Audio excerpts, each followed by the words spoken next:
akayifuni le nto leyo uNkulunkulu uthi abantu besifazane bangaphatha amadoda ngaba semasotsheni kunojenene lapho kunokhenela lapho ngaba semaphoyiseni njalo njalo uNkulunkulu akafuni ukuthi niphathe amadoda bomama ngithi mina ke into engizokuadvise yona dilika lapho kuleso sihlalo please iyo lencwadi le u1420 wabaseRoma kukhulunywa ngokudla la ingulube ayikaze yaba ukudla that's a problem awuthi ngiphinde ngiyifunde ngesilungu futhi ayikaze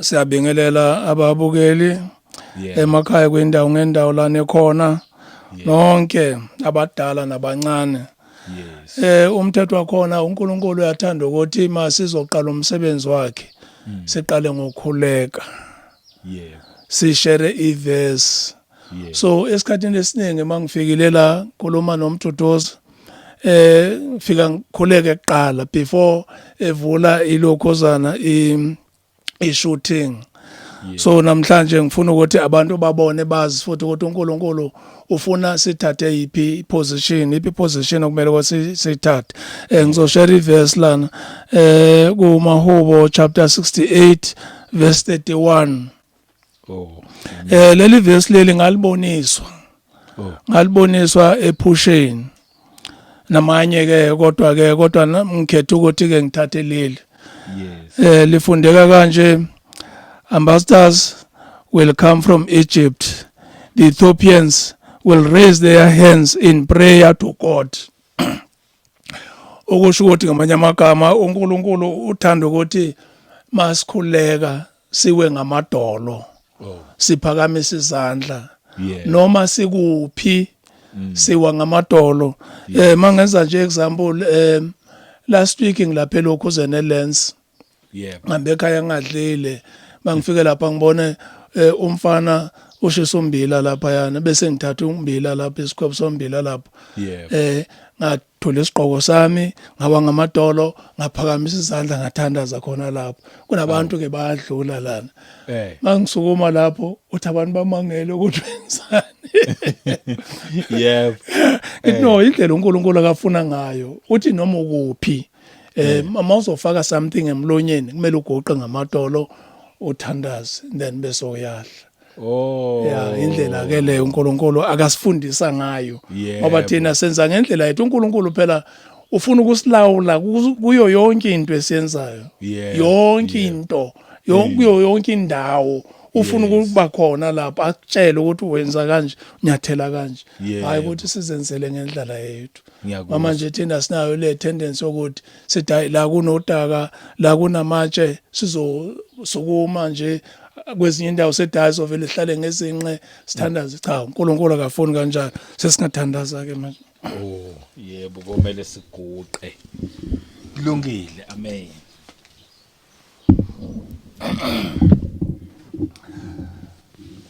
Baba wethu sekhaya izolene malingcwelise igama lakho sithethele izono zethu njengalokho nathi sibathethela abanecala kithi siyabonga uNkulunkulu ukuba khona kwakho phakathi kwethu namhlanje ukusithwala suke ekhaya sizofika la sizomemezela khona ngendaba zasekhaya ezulwini egameni lenkosi yethu uJesu Kristu yakuthandaza Nkosi ukuthi bakhona kube ngozokhuluma nabantu bakho belizwe Nkosi izwe lakho kungakhulumi mina bazi uNkulunkulu ukuthi wena okhulumayo mangabe awungithumanga ukuthi ngiwenze lo msebenzi njengoba ngiwe ngamadolo la phambi kwakho ngiyakuthandaza Nkosi ukuthi strike me dead ngifele khona la ngingakhulumi izinto ongazithulumanga ngingatshela abantu izinto ezingelona iqiniso kodwa mangabe iqiniso ukuthi wena ongithumile ukuthi ngibatshele ngalezi indaba engizobatshela zona kakhulukazi isabatha lela abantu abangala understand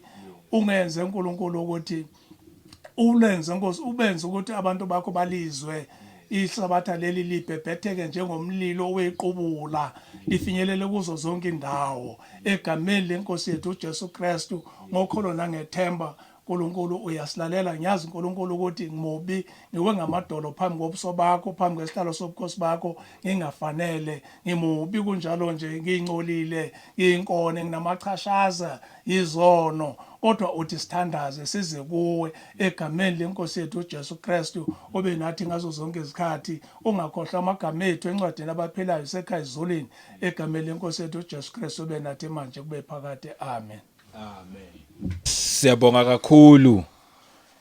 Siyabonga kakhulu babuduba ngomkhuleko omuhle ngegama lenkosi uJesu Kristu. Ake ngibulise umoya ongcwele ipresent kamoya ongcwele phakathi kwethu. Siyabonga kakhulu ubukhona benkosi.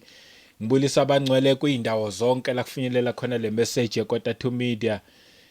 Nje ngithi ngiyanibonga nonke uma ngabe yaqala usahlangana nale channel ubungakazi uzuyibone ngizothi mina ungasashintshi la ekhaya sikhuluma indaba ezimnandi eyithinta umuntu kanye noNkulunkulu sakwamukela nje nawe ngiphinde ngibonge ngabo bonke abasubscribeayo nabalikeayo nabacommentayo siyanibonga nje kakhulu nonke inkosi inibusise endaweni zonke ezahlukene namhlanje angikho ngedwa ngino baba uDuba ukhona phakathi kwethu ngiyazi abaningi ekudala belokhu bemdinga bethi kanti ubuya nini hayi useze wafika ke futhi ubuyile sizoqhubeka kuyindaba iPad imessage ayiphathisa ukuthi makayidlulisele ebantwini eyesabatha but asiqale ngokwamukela babuduba siyabonga ukuthi ube khona ufike yebo mhlawumbe ungabulisa nje nababukeli kuyindawo zonke nje ngiyabingelela kubabukeli emakhaya ngamakhaya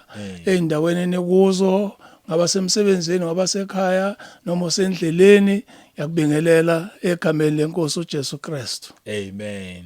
Amen. Hayi siyabonga futhi once again ngomkhuleko. Siyabonga futhi ngomkhuleko. Yebo. Sesivele sesingena endabeni ke. Okay. Yes. Okay. Yebo. La ngizoqala khona ngizoqala ukuthi ngibonge yes abantwana bakaNkulunkulu abalizwelezwe yebo indaba yesabatha emhlabeni wonke jikelele kwindawo ngendawo ngoba khona abaphuma phesheya abakhonile ukuthi bengicontacte basho ukuthi bayizwe indaba yesabatha namanje kunjalo nje basekhona abantu abasangena bathi bayizwe indaba yesabatha bafuna ukuthi ngibachazele kabanzi khona abafundisi futhi lapho ngoba umunye umfundisi wazwasho wathi hayi Duba indaba yethu ya Sunday it doesn't make sense ngoba Sunday asicini lutho masifunda iBhayibheli kusho yena umfundisi uthi masifunda iBhayibheli sifunda lapha kuGenesis chapter 2 siyathola ukuthi uNkulunkulu lolu suku lwesabatha walibusisa walingcwelisa waliseparate kodwa manje masiqhubeka sifunda njengoba sesikhonza na Sunday uthi akukho la kusho khona ukuthi uNkulunkulu seke sithathile lezo ibusiso wazifaka kuyiSunday wathi ke ucela ukuthi ngimchazele omunye wathi this weekend this Sunday I'm going to announce enkonzweni ukuthi sengiyaphuma mina kwiSunday senyongena kuSaturday ngiyababonga ke labo bantu labo ukuthi balizwe izwe nabanye ke abantu abafonile abalithola kusho ukuthi ilokhuzana upart 2 uphume ngomhla ka27 kwaku Thursday 27 March Thursday Friday bakhona babengifonela bethi ligcinwa kanjani esabatha bathi siyaqala namhlanje la ekhaya ukuthi siligcine esabatha baqala ke ngoba na the following week ngomsombuluko baphinda bacommunicate nami basho bathi isabatha sesiqalile thina siyaligcina yebo uPatrick uthathe isikhathi njengoba ima ngizongena namhlanje abantu beloku belindile abanye bayasho baloku beyibuza ukuthi uPatrick ungena nini uPatrick ungena nini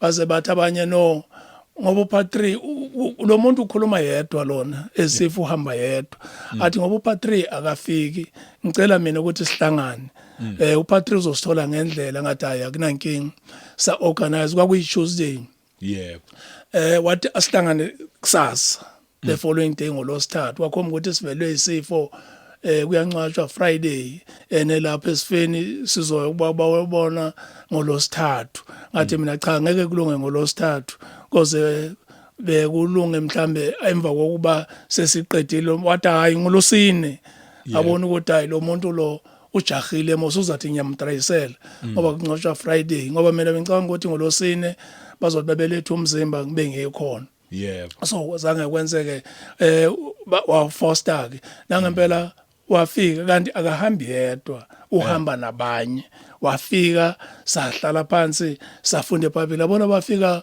ngabo past 9 to 10 mina ngicabanga ukuthi into ezosithatha nje mhlamba about 1 hour or so ukuthi ayisehlukane ngihambe ngiye lapha ngoba inhliziyo yami lapha la kushone khona yabona sasehlukana ngabo past 3 to 4 since siloko sibhizi sifunda iBhayibheli bebuza lokhu nalokho siyababonga ke labo bantu labo uNkulunkulu akenza ukuthi bayizwe le ndaba kodwa nabo labo abangekayizwa kahle sizoyichaza ukuthi bayi-understand ukuthi ihamba kanjani kakhulukazi ngoba isabatha leli kunesabatha namasabatha ukuthi into ofanele kumele ukuthi siyichazwe kahle leyo ukuthi abantu bayi-understand behlukanise ukuthi kunesabatha namasabatha amasabatha aphela abethelwe esiphambanweni kwasala isabatha leli labhalwa uNkulunkulu ngomunwe wakhe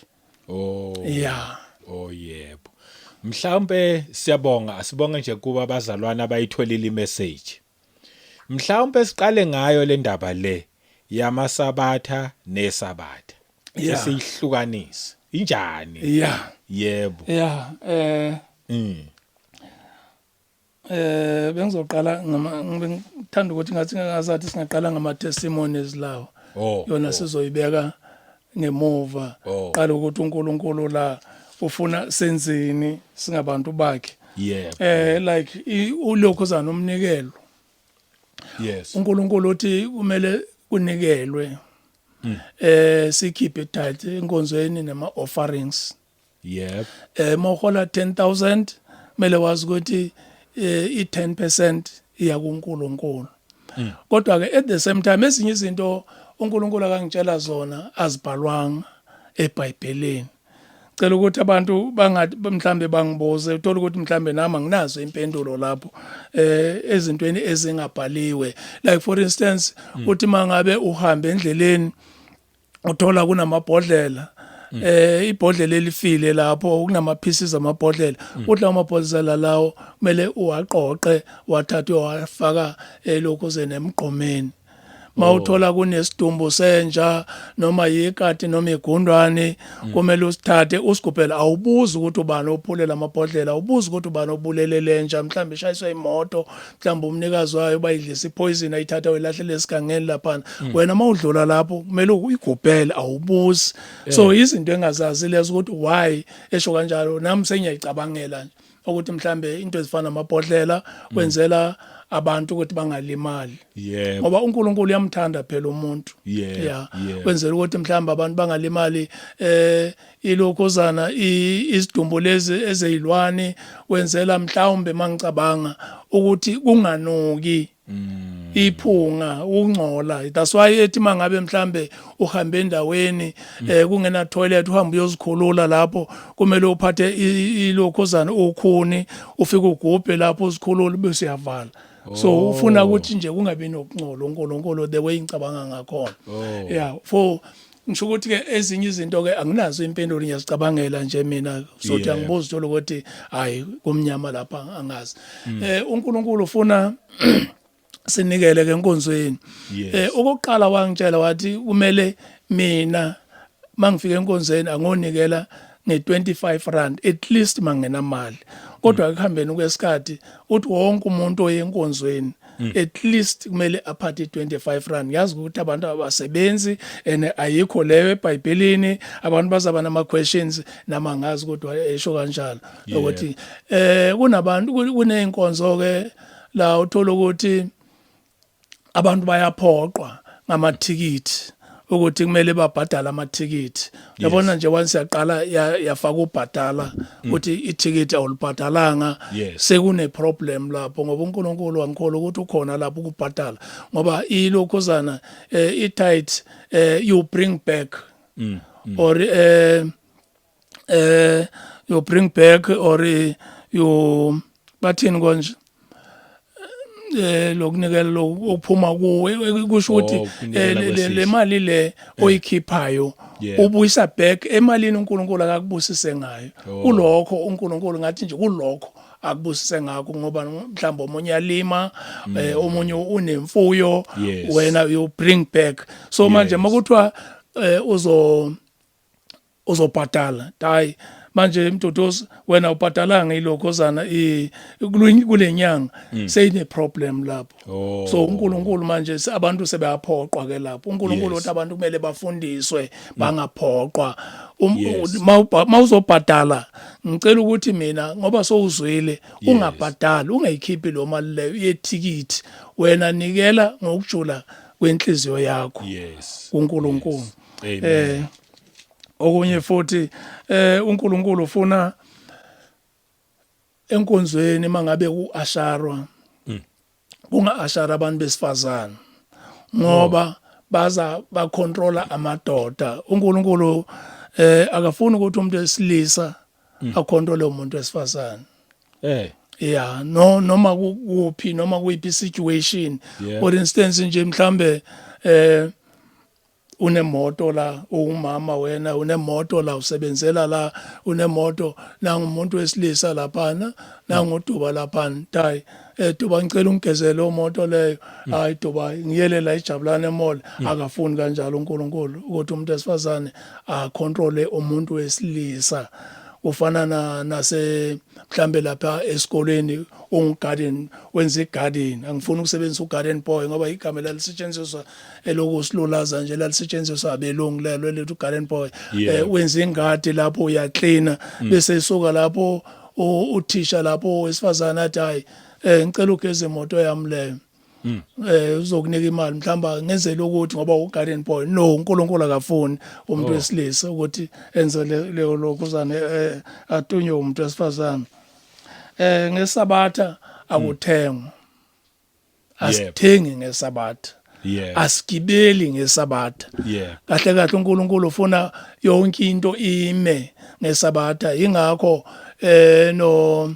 nomhlonishwa upresident wethu ngimtshela kodwa akafuni ukulalela ngimtshela ukuthi uNkulunkulu uthini akakhulumi akaphenduli lokhu ngiyambhalela kodwa ke uthi uNkulunkulu nithumele nibatshele abantu for ufakazi lapha ku Matthew chapter 24 verse 14 ufuna kanjalo uNkulunkulu wasiayini nokuayina kuayinwa lapho ngeselokhozana ngesabatha thina bobaba asishefi nokushefa awugezi imoto ngesabatha uNkulunkulu ufuna singazenzi zonke lezo zinto lezo ufuna sihloniphe nje umthetho wakhe uNkulunkulu ufuna abantu abalalelayo ukuze asibusise mangabe siyongena ebhasini like for instance angazi mangabe abantu beyemsebenzini kodwa ke bazosibonela bazosicabangela ukuthi benze njani uNkulunkulu ufuna kungena amadoda kuqala abantu besifazana kube yibona abalandelayo mase sibuya mhlawumbe asithi sibuya emathuneni njengoba siyasenze kungena amadoda kuqala masibuya kuyogezwa izandla amadoda kuqala abantu besifazane bese bayalandela indlela uNkulunkulu akahlela ngayo leyo hayi lethu democracy nethu thina iGreek democracy ngiyakuzwa njengoba ngisho ngithi uNkulunkulu akafuna abantu besifazane baphathe abantu besilisa noma kuphi angeke ngithi nje ngenza isibonelo ukuthi umuntu wesifazana uprincipal lapha esikoleni ene kunamadoda lapho uwaphethe uyawukhomba ukuthi enza lokho ufike uyambizela ofisini why wena wenza ukuthi why ungenzanga ukuthi this and that and that and that akayifuni le nto le uNkulunkulu uthi abantu besifazane bangaphatha amadoda ngaba semasotsheni kunojenene lapho kunokhenela lapho ngaba semaphoyiseni njalo njalo uNkulunkulu akafuni ukuthi niphathe amadoda bomama ngithi mina ke into engizokuadvise yona dilika lapho kuleso sihlalo please uNkulunkulu ngoba asiphelelanga la uNkulunkulu indlela akasitshela ngayo akasibonisa ngayo ukuthi nale phambili la siphokophele khona ukuthi kuzokwenziwani abantu besilisa ubafuna phambili kuko konke futhi nje nangesintu masingalandeli indlela zethu zesintu siyazi ukuthi manihamba ku footpath hamba nonkosikazi wakho noma nodadewenu noma umama umakhelwane indoda ihamba phambili nesintu kodwa ke ngesilungu bathi ladies first uNkulunkulu akanayo ladies first uthi indoda phambili. So imessage ke leyo ke bakwethu ke engitshelwayo mina angiyazi ungangibuzi ngoba ngeke ngibe nayo impendulo lapho. Hey ngiyakuzwa. Yebo. Namakhandlela kunale tendency le yokuthi makushoniwe kulelo khaya la kushona khona yokuqala siqala ngayo slide amakhandlela uNkulunkulu akafuni ukuthi sivule iBhayibheli lakhe kulayita amakhandlela uthi sithixo layita amakhandlela kusho ukuthi manje ngoba sizovula iBhayibheli lakhe sizophinde sikhuleke lapho sikhuleka phambi kwesithixo kodwa mangabe akuna gesi vele mhlambe kuntambama akuna gesi sawalayita vele amakhandlela kodwa not for the purpose yokuthi kushoniwe ya ukuthi manje sesikhothamela leso sithixo leso into uNkulunkulu ke akazibhekayo lezo ukuthi manje izinto ezincanyana lezo esizithatha kancane kanti uNkulunkulu yena izinto ezinkulu kuye lezo nechepisi indaba zokuhlafuna ichepisi incafu hayi uNkulunkulu akayifuni kodwa ngizwile omunye ekhuluma ke la ethi ichepisi into yeyifebe mina ke angitshelwanga kanjalo uNkulunkulu nje ichepisi akayifuni singadli ichepisi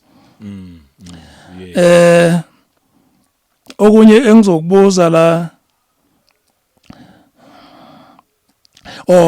ilokhuzana mangabe ushoniwe kunalento leyo ukuthi ibhokisi limbathisa ingubo yebo uNkulunkulu akayifuni lonto leyo ukuthi kuthatha ingubo uma kushoniwe lapho bese uthatha ingubo kumbathiswa ibhokisi or mhlambe kuthathwa ama flowers abekwe lapho elokhuzeni ebhokisini izinto lezo uNkulunkulu akangazifuni lezo enye into abantu ke into esinayo manje sikhompyutha ngesono kodwa sibe singazi ukuthi sikwi-competition sikhompyutha ngesono like for instance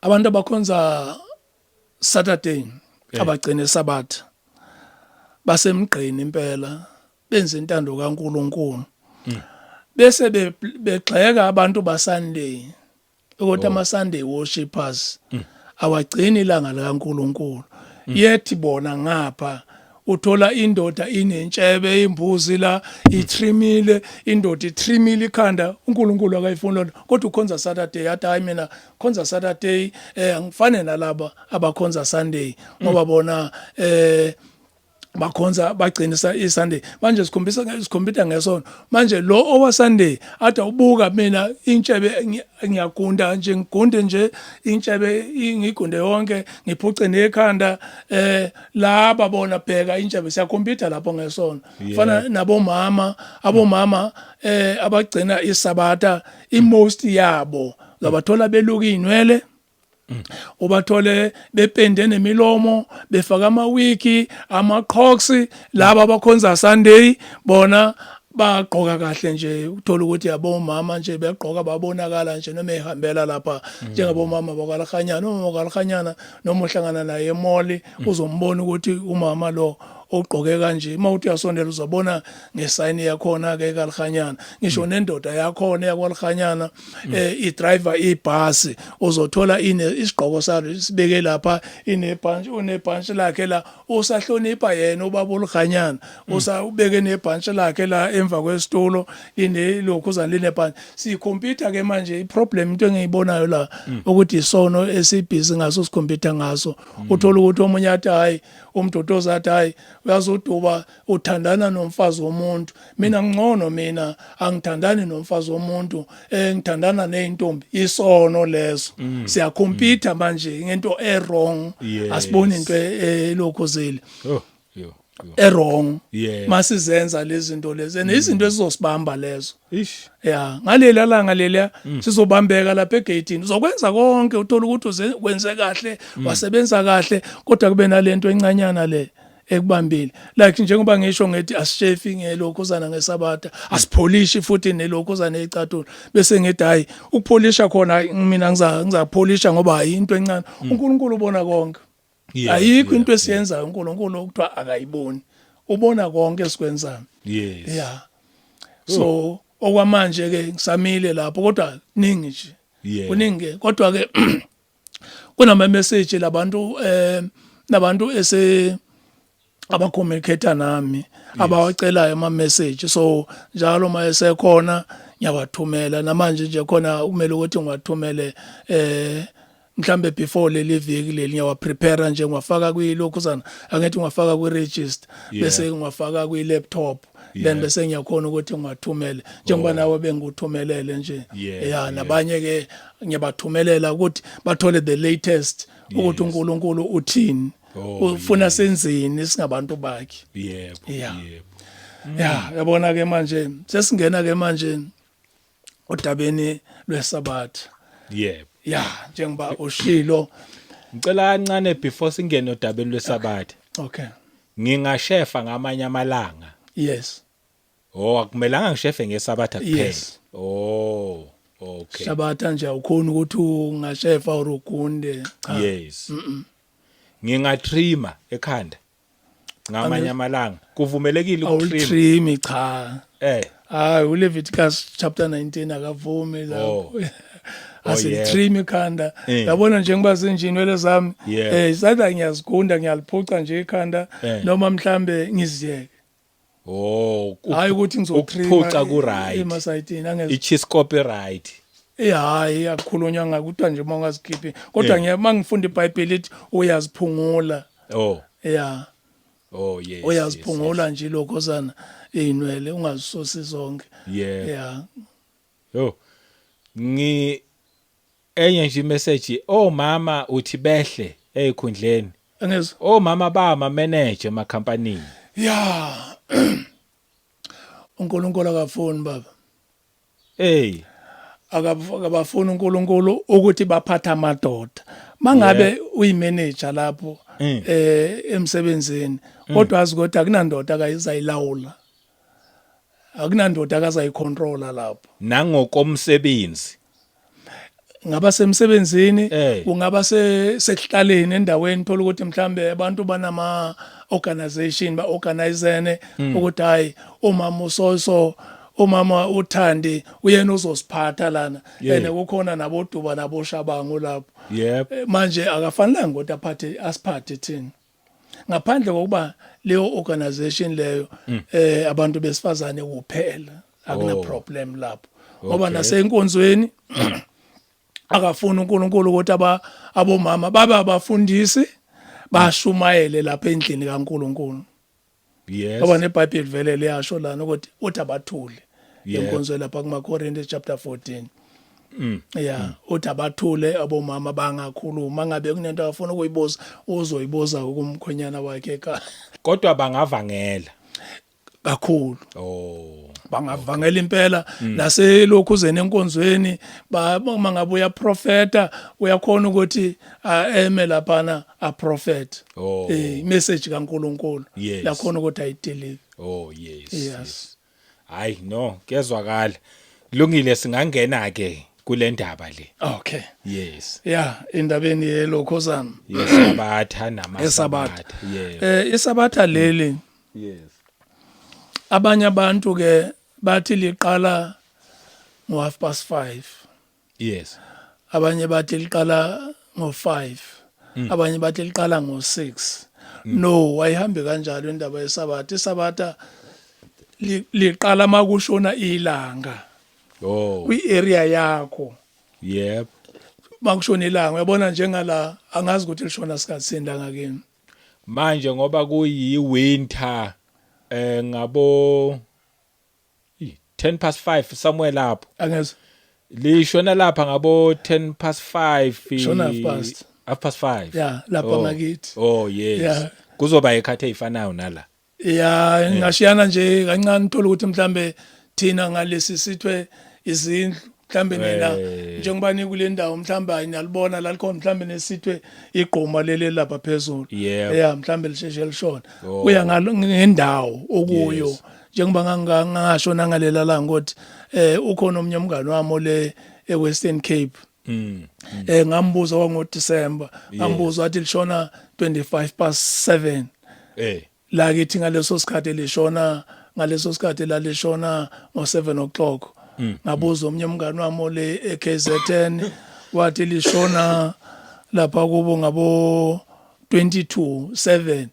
So manje ungeke wamukele isabatha lingekashoni ilanga. Or mhlambe ulinde ukuthi angithi nje mhlambe njengoba abantu besho bethi lishona ngo6 kwesinye indawo khona manje lishona ngo6. Angeke ulinde ukuthi thina ngapha ngakithi alikashoni lishona ngo1:30. Ulinde lezo uya ngendawo. Yeah, ngoba liyafika uyalamukela isabatha. Angithi masimalifika isabatha ukushona kwelanga siyalamukela ngomkhuleko. Friday, Saturday mali shona futhi siyalivalelisa ngomkhuleko futhi. Nezwi uyalifunda yini mawulamkela? Yes. Maningi futhi ke amavesi ke. Amavesi ayinala ke la eBhayibhelini akhuluma ngesabatha. Yebo, yes. Liphinde livaleliswe. Yeah. Bese kubana lo mbuzo ke othi mhlambe for someone obengakezwe kahle ngesikhathi ngilamkela yini engigcinayo until kube ilanga la ngakusasa. Njengoba sengishilo ngathi awupolishi awushefi nokuthi akusaphekwa lapho. Yep. Yeah. Kodwa ke abantu ke banalento yokuthi bathi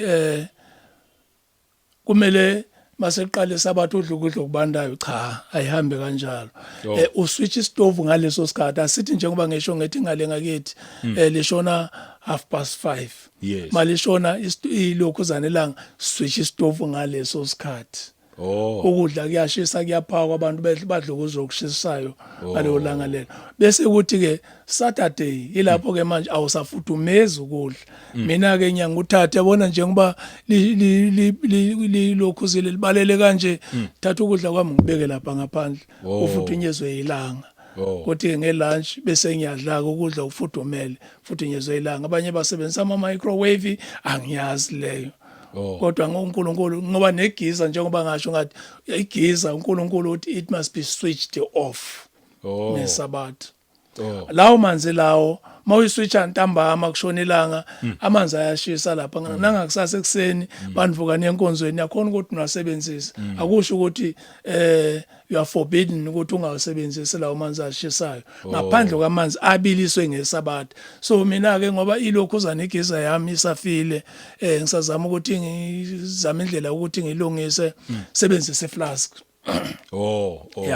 Kusho ukuthi Friday sebenzisa iflask neflask nje enkulu engaka thatha amanzi wabeke lapho ngoba ngisuke ngigezile ngakusasa ekseni sengiyazisola nje. Okay.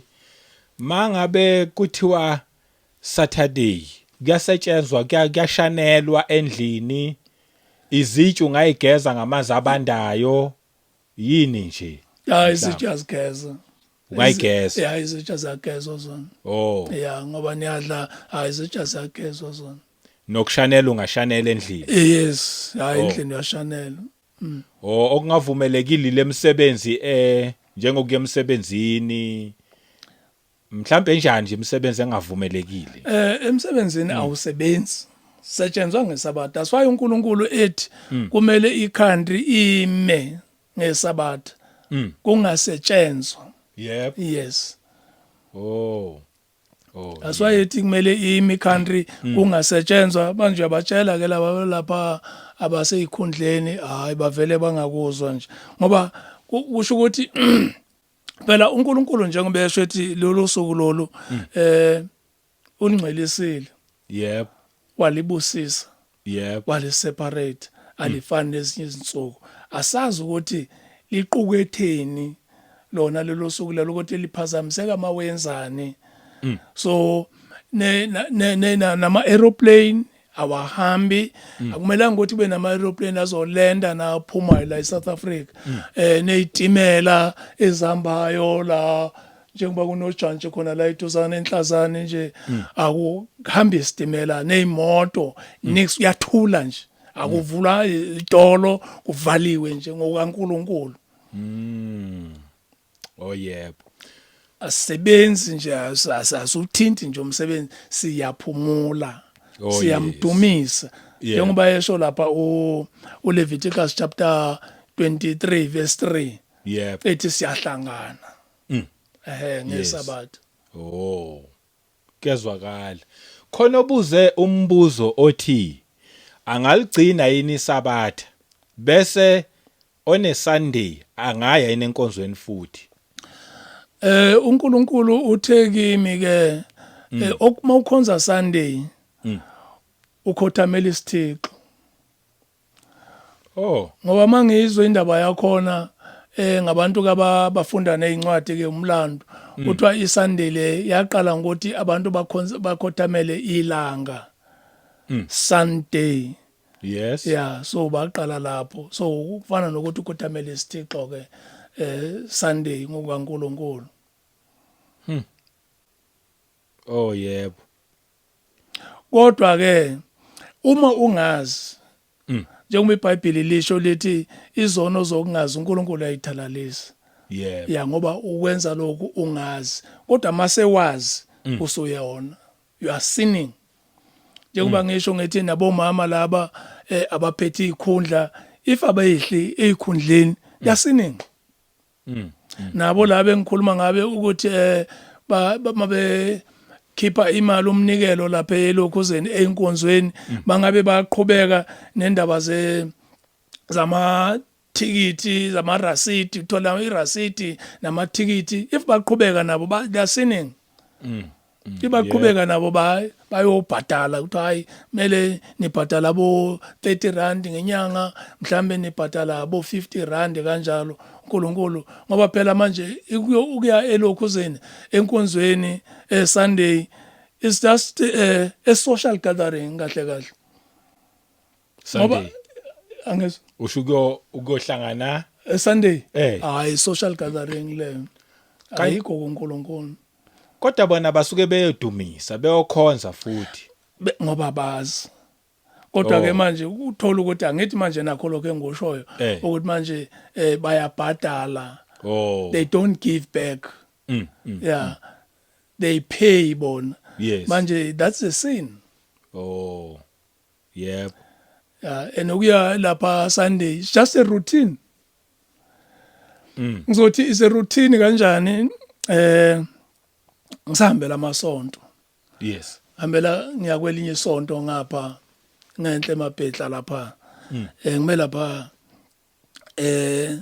ekhoneni lapho ngise Tarotini main road lapho ngithi Tarotini ku main road lapho ama taxi nama bus lapho uqhamuka omunye ongaziyo ugqoke isambatho yes awu angibuza umeleni la ngithi hayi ngizela esontweni uzokwenzani bese ngiyamtshela uthi manje usukela abantu moswena nithi mina uyabuthi ene uyazi ngilate ubheka nesikhathi ke lo mama lo ubheka nesikhathi uthi ngilate nya elokhuzeni emhlanganweni kamasingcwabisana uzogibela la phuma esontweni that's why ngithi it's just a routine ukuya esontweni ukuyokhonza uNkulunkulu Sunday ububhisi uphethe into zakho ulapha esontweni nje uyacabanga ukuthi hey kuphunywa nini lana ngithatha iBhayibheli lami ngihambe abantu bayahamba baya komasingcwabisane baya komamoli baya emngcwabeni kanti uNkulunkulu uthi Saturday awuzenzi zonke lezo zinto lezo awuyena kulo mngcwabo loyo ngeSabatha. Oh yebo. Hayi ngiyakuzwa. Yebo. Singaqhubeka makuba khona eminye imibuzo ngizolo ngibuza. Ayimavele phona. Yes. Ayimavele phona. Yebo. Sizoqala ke la kulokhuzana kuGenesis. Yes. La umsuka wendaba ukhona. Yebo. Ula kuGenesis chapter 2 verse 1 to 3. Oh. Genesis chapter 2 verse 1 to 3. Ifundeka kanje. Yes. And so the whole universe was completed. By the seventh day, God finished what he had been doing and stopped working. He blessed the seventh day and set it apart as a special day because by that day he had completed his creation and stopped working. So, yes. Leli langa leli uNkulunkulu walibusisa njengoba sizwa lana waliseparate futhi. Yes. Alifani nezinye insuku siyelapha ku Exodus chapter 20 with 10 commandments ke manje. Exodus chapter 20 verse 8. Ifundeka kanjeni. 8. Remember the Sabbath day and keep it holy. Chapter 20 verse 8. Yes. You have 6 days in which to do your work, but the seventh day is a day of rest dedicated to me. Shonjalo uNkulunkulu. On that day, no one is to work, neither you, your children, your slaves, your animals, nor the foreigners who live in your country. In 6 days, I, the Lord, made the earth, the sky, the sea, and everything in them. But on the seventh day, I rested. That is why I, the Lord, blessed the Sabbath and made it holy. Yebo. That's why ke uNkulunkulu ke leli langa leli walibusisa walingcwelisa ethi lolu suku lolu alufane nezinye insuku. Abanye ke abantu ke angazi ukuthi bayithathela kuphi bathi insuku ezikaNkulunkulu zonke. Angikholwa ukuthi ukhona umuntu ke wakuphika lokho ukuthi ukhona usuku kungelona likaNkulunkulu zonke izinsuku ezikaNkulunkulu. Kodwa lolu uNkulunkulu yena uqobo ulibusisile walingcwelisa waliseparate kwezinye insuku ingakho ethi phumulani ngalolo suku lolo ningenzi lutho. Sizothola ke la ukuthi siphumula kanjani. Yes. Size la ku Leviticus chapter 23 senzani la ngelokhozana ngeSabatha verse 3. You have 6 days in which to do your work, but remember that the seventh day, the Sabbath, is the day of rest. On that day, do no work, but gather for worship. Gather for worship on that day. Shonjalo eBhayibheli. The Sabbath belongs to the Lord, no matter where you live.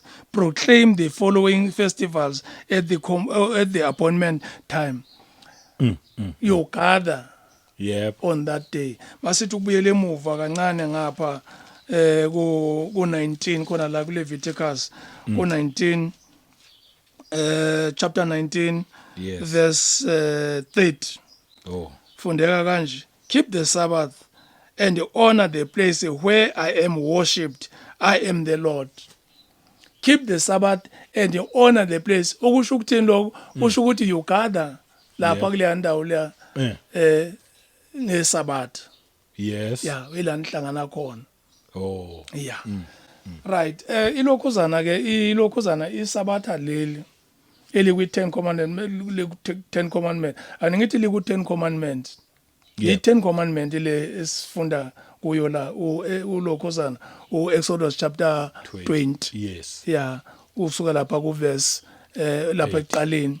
Yep. Yeah, sifunda ilokhuzana i10 commandment isabatha lelo elibusisiweyo hayi amasabatha. Sikhulumile ke last time ukuthi uNkulunkulu uthi lemthetho uthi uJesu akazange uzoyichitha sayikhuluma kanjalo njalo. Yes. Into esingazange singene kuyo kakhulukazi ilokhuzana amasabatha. Yebo. Yeah. Namhlanje ke siphethe indaba yamasabatha. Yes. Yes. Sizoya lapha ku Ezra chapter 6. Ezra chapter 6 verse 18. La sikhuluma khona ke ngamasabatha. Hey. Ela sithola khona indaba yamasabatha, hayi isabatha leli libusisiweyo. Yes. They also organized the priests and the Levites for the temple service in Jerusalem according to the instructions contained in the book of Moses. Yep.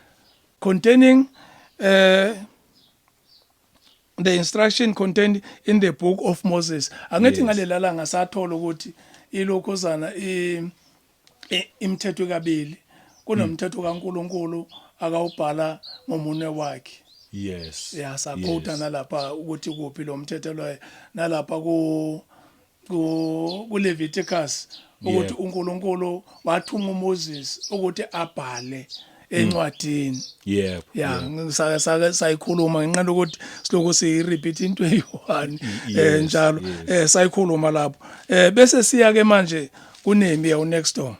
Oh. Nehemiya chapter 9. Oh, yep. Verse 14. Oh. Verse 14. Yeah,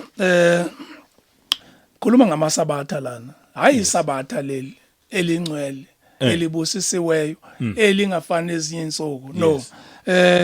You taught them to keep your Sabbaths holy, and through your servants Moses you gave them your laws. Hilo leli sabatha leli elabhalwa. Yes. uMoses. Yeah. Right. Siyakuphi ke manje kuJoshua. Oh, yes. Okay, before siya kulo khosana kuJoshua asingene la ku10 khona la ku10 kuNehemiya. Oh. Asingene la ku10 chapter 33 Verse 33. Sizothola lapho nendaba zokudla. Nehemiya chapter 10 verse 33 fundeka kanje, will provide for the temple worship the following: the sacred bread, the daily grain offerings, the animals to be burnt each day as sacrifice, the sacred offerings for Sabbaths. Amasabatha lawo akuseseyilo leli sabatha leli kade sikhuluma ngalo. Yeah.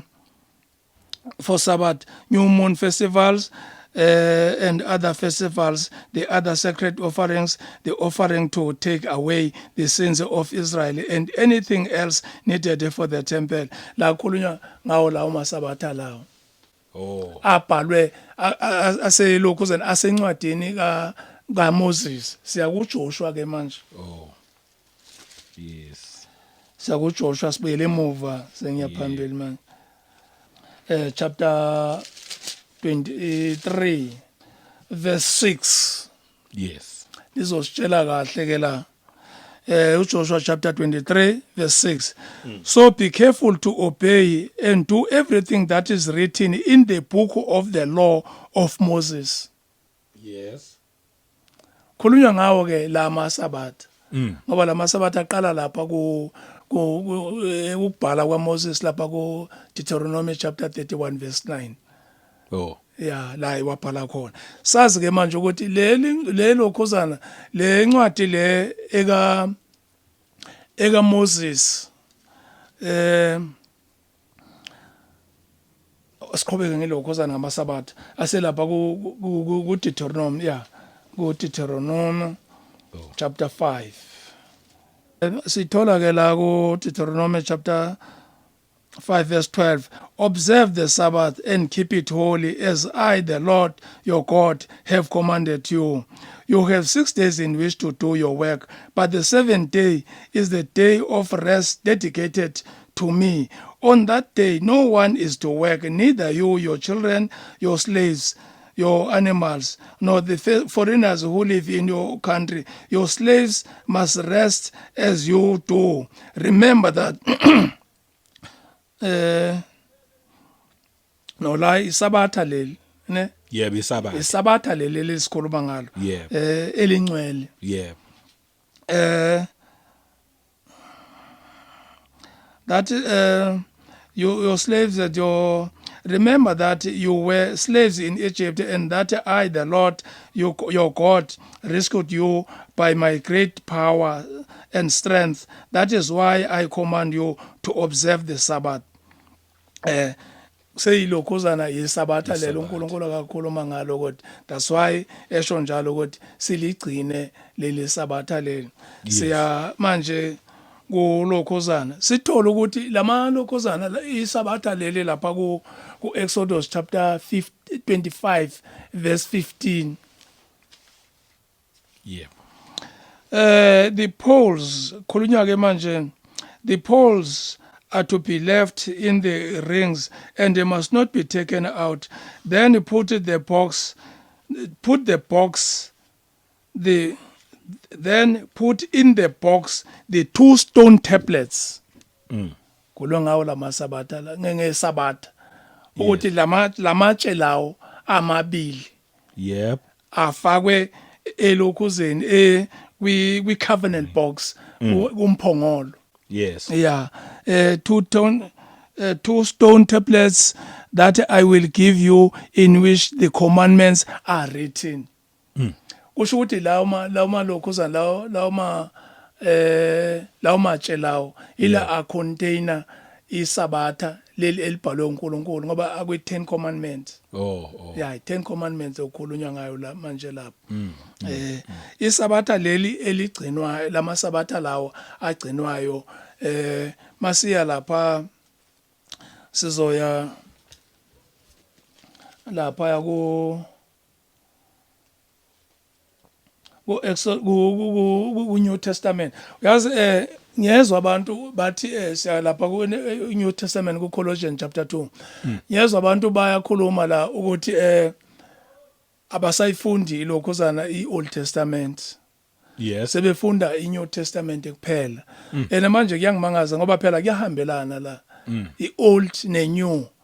Yabona nje mawufika ngapha kuyilokhuzana kwiNew Testament uyathola ukuthi ulokhuzana uMoses wayeqhaqhazela enkathi uNkulunkulu ekhuluma nama-Israyeli lapha naye wayeqhaqhazela kodwa ngale labemtshela khona ama-Israyeli ukuthi Moses sicela ukuthi ube wozokhuluma noNkulunkulu ngoba bese besaba. Mase sithola ngale kuNew Testament ukuthi uMoses naye wayesaba ngaleso sikhathi wayeqhaqhazela ngaleso sikhathi leso uNkulunkulu ekhuluma nabo. Manje nyamangala ukuthi abantu mabethi iOld Testament abasayisebenzisi kukanjani ngoba manje iqukethe neNew Testament nelokhuzana nemithetho kaNkulunkulu okumele ukuthi kufundiswe abantu ngayo like umuntu ofana nami nje owayengaziniksi ngoelokhuzana ngendaba zokukhonza ngiyiphilela impilo engangiyiphilela yona manje mawuzofunda uqala ngale ku New Testament ngizoyazi kanjani into engale. Yes, ngiyakuzwa. Elokhuzana ku Old Testament. Yebo. Yeah, ngoba iphindi ixhumane phela ihlangana kodwa sizoyibona masiloko sifunda lana. Asiya lapha ke manje ku Colossians. Colossians chapter 2 verse 16. Yes. Colossians chapter 2 verse 16 ngabe siqala ngo2. Yeah, siqale lapha la khona ngolokhuzana u verse 8. Oh. Siqale la ku verse 8. See to it that then that no one enslaves you by means of the worthless deceit of human wisdom which comes from the teachings handed down by human beings and from the ruling spirit of the universe and not from Christ.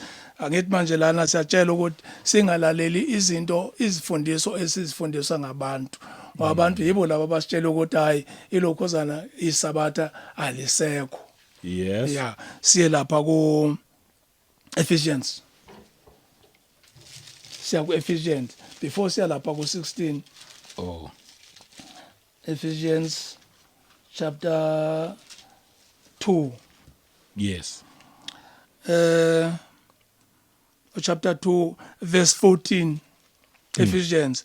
For Christ himself has brought us peace by making Jews and Gentiles one people.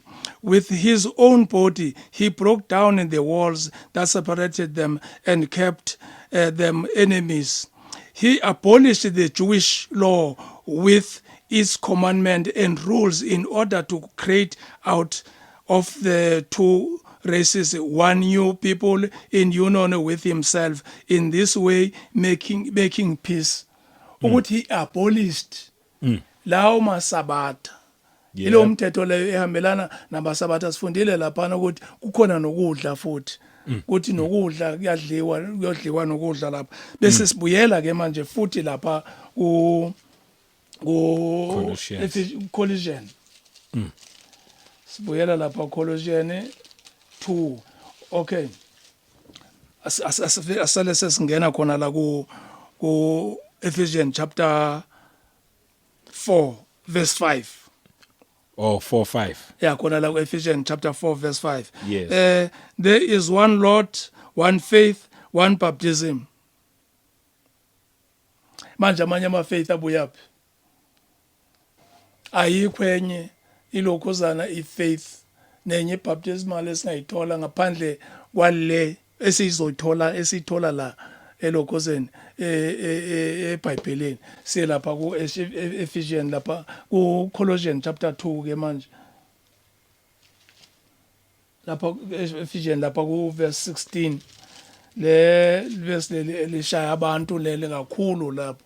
Balihlanganise namasabatha nesabatha leli lingcwele akusilo leli leli likhuluma nangokudla lokho esekufundile lapha ku Nehemiya la khulunywa khona nangama grains nokudla okuzodliwa lapho ngalawo masabatha la ama festivals. Yes. Yahlangananga naleli sabatha elingcwele.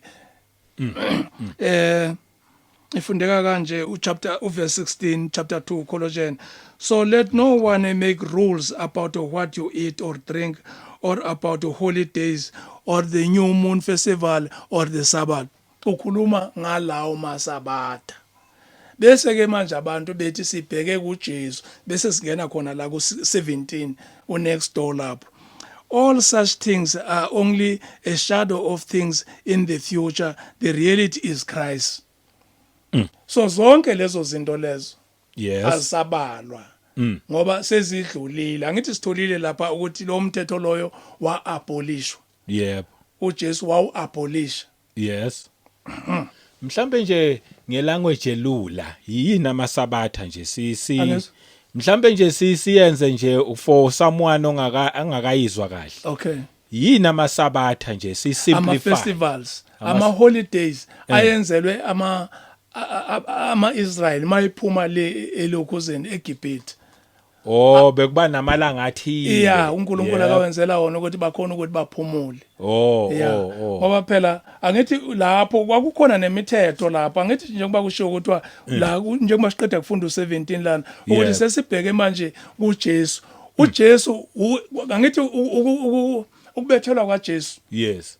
Kwaphela ukuhlaba. Yep. Ngoba ngakuhlatshwa if mhlambe uduba nangu uqamba amanga kumele ekseni avuke aye nelokhuzana nejuba lapha umdodozi untshontsile kumele aye nesilwane naye lapha nasiyokyuwa lapha ukuthi kulokhuzana ku high priest. Yes. Yeah, ilokhuzana izinto zazenza ukuthi kube umthwalo loyo obaJuda. So that's why lisho lana lithi uabolishile ulokhuzana uJesu lo mthetho loyo nama commandments awo. Oh. Yeah, la ilokhuzana. So lawo ma festivals ke lawo esikhuluma ngawo. Yo, yes. Yeah. Sithi ukuhlabela emovanyana kancane lapha kumaRoma. Oh. Incwadi namaRoma chapter 10. Romans chapter 10 Yes. verse 4. Oh. For Christ has brought the law to an end, so that everyone who believes is put right with God. uJesu umthetho wawuqeda Yes. waphela. Akukhulunywa ngomthetho kaNkuluNkulu akawubhale ngomunwe wakhe i10 commandment. I10 commandment is still intact. Oh. Yeah, so lo umthetho ke onamasabatha yiwo lamasabatha seGalatians ba. Oh. Sithule kahle le ndaba seGalatians sizoyithola le ndaba le sitshelwa ngayo ngale kulokhosana ku incwadini kaJoshua. Siyalapha kuGalatians chapter 3 verse 10. Those who depend on obeying the law live under a curse. For the scripture says, whoever does not always obey everything that is written in the book of the law is under God's curse. Yes. Nazi noma iyahlangana yini ngoba sifundile othe ithi ngiphinde faka nje umono lapha ithi ngiphinde lapha kuJoshua sibone ukuthi ayihlangani yini le ndaba le lapha kuJoshua chapter 23 verse 6. Sihlanganisane manje le ndaba le yencwadi ebhalwe encwadini ithi la kulokhuzana kuJoshua chapter 23 verse 6. Yes. So be careful to obey and do everything that is written in the book of the law of Moses. Yes. Be careful and do everything that is written in the book of the law of Moses. Masifika la ke manje kuGalatians chapter 3 verse 10. It is those who depend on obeying the law live under God's curse. For the scripture says, whoever does not always obey everything that is written in the book of the law is under God's curse. Angithi manje lo mthetho lo uMoses uJesu akawuphelisile. Okay. Ohamba namasabatha. Oh. Right. Siya manje kuEzra yes. Sibuyela kuEzra lapha chapter 7 verse 14. Ifundeka kanje. I together with my servant counselors send you to investigate the conditions in Jerusalem and Judah in order to see how well the law of your God which has been entrusted to you is being obeyed. Umthetho wanikezwa abani ama-Israel. Yeah. Lo mthetho lo. Yeah. Yeah, ukuthi ubaya uobeya na lo mthetho loyo onikezwe ilokhosana ama-Israel. Siye kuJeremiah ke manje. Ngicela ukuthi ungabi confused. Ungadideki mntu. Ya ngiyazampela nje ukuthi ngingadideki nami. Okay. Khona ngiyayibona ukuthi iyadinga kodwa ukuchazwa njengoba iyadinga ukuchazwa njengoba nje silokho seyifunda. Okay. Yeah. Okay. Selapha kuJeremiah chapter 12. Okay. Saqala lapha ku verse 14. Oh. Yeah. uNkulunkulu uthi ke lana angithi lapha nasitholile ukuthi umthetho wanikezwa ama-Israel. Yeah. Lapha kuEzra chapter 7 verse 14. La ku chapter 12 verse 14 sehle nayo the Lord says, I have something to say about Israel neighbors who have ruined the land I gave to my people Israel. I will take those wicked people away from their countries like an uprooted plant, and I will rescue Judah from them. But after I have taken them away, I will have mercy on them. I will bring each nation back to its own land, to its own country, if with all their hearts they will accept the religion of my people. Into uNkulunkulu akakhuluma ngayo la ufuna senzeni sithathe ireligion Yep. yabantu bakhe ngoba umthetho awunika abani ama-Israel. Yes. So thina sigcina umthetho onikezwe ama-Israel. Thina zange sinike umthetho phela. Yes. Yeah, umthetho usuthatha lapha kuma Israel. Oh. Yes.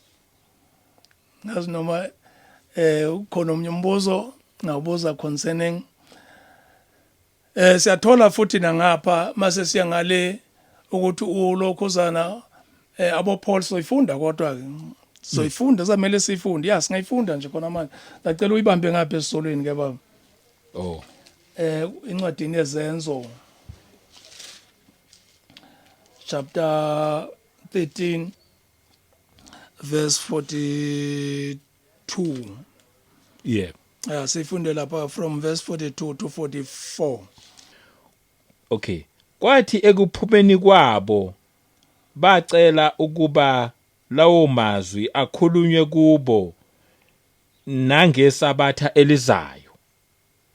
43 ngujump 43. Yeah. Oh, ngufundi. 44. Oh, 44. Eh. Ngesabatha elilandelayo kwabuthana kucishe umuzi wonke ukuzwa izwi likaNkuluNkulu. Ngesabatha elilandelayo. Yebo. Ngesabatha bahlangana uJesu uphi ngalo sikhathi akasekho. Yes. Obani laba oPaul. Yebo. Yaselapha ku 17:2 khona la ku Acts. Oh 17. Chapter 17 verse 2. Ngithanda ngesizulu lapho kulokhuzana ku Acts lapho. Yeah. Verse 2. Yeah, chapter 17 verse 2. Kepha uPauli njengokwenza kwakhe wangena kubo waphendulana nabo amasabatha amathathu ethathela emibhalweni ephendulana nabo amasabatha yebo azamathathu selapha ku 18:4 oh